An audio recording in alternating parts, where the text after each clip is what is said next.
Tailoring నేర్చుకోవాలంటే కృషి పట్టుదలతో పాటు ఓపిక కూడా అంతే ముఖ్యమండి. So princess cut boat neck అనేది బోటిక్ లెవెల్లో ఫినిషింగ్ ఇచ్చేలాగా ఎలా స్టిచ్ చేయాలి, అండ్ ఇన్విజిబుల్ పైపింగ్ రాని వాళ్ళు పైపింగ్ ఎలా రెడీ చేసుకోవాలి, ఎలా స్టిచ్ చేయాలి, అండ్ స్టిచ్ చేశాక టాప్ స్టిచ్ వేయకుండా ప్రాపర్గా ఎలా ఐరన్ చేయాలి, అండ్ కప్పు షేప్ అనేది కరెక్ట్గా ఫామ్ అయితేనే కదా వేసుకున్నాక ఫిట్టింగ్ అయినా అందానైనా ఇచ్చేది. సో నేను ఈ బ్లౌజ్కి వచ్చేసి జిప్ వేసానండి, అంటే గోల్డ్ జిప్ ఉంటుంది కదా, షో జిప్ వేసాను.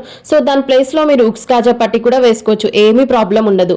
అండ్ ఫిట్టింగ్ కూడా ఎలా చేయాలి అంటే ఒక బ్లౌజ్ అంతా స్టిచ్ చేశాక ఫిట్టింగ్ మీదే ఆధారపడి ఉంటుందండి బ్లౌజ్ అనేది ఎలా ఉంటుందని చెప్పేసి. సో ఆ ఫిట్టింగ్ అనేది ప్రాపర్గా చేసినప్పుడే మనం వేసుకున్నాక బాగుండేది. సో అది కూడా ఎలా చేసుకోవాలి ప్రాపర్గా అని చెప్పేసి, అండ్ అది కూడా బిగినర్స్కి అర్థమయ్యే విధంగా, కొత్త వారికి కూడా అర్థమయ్యే విధంగా నేను వీడియోలో ప్రతి పాయింట్ కూడా చెప్పాను.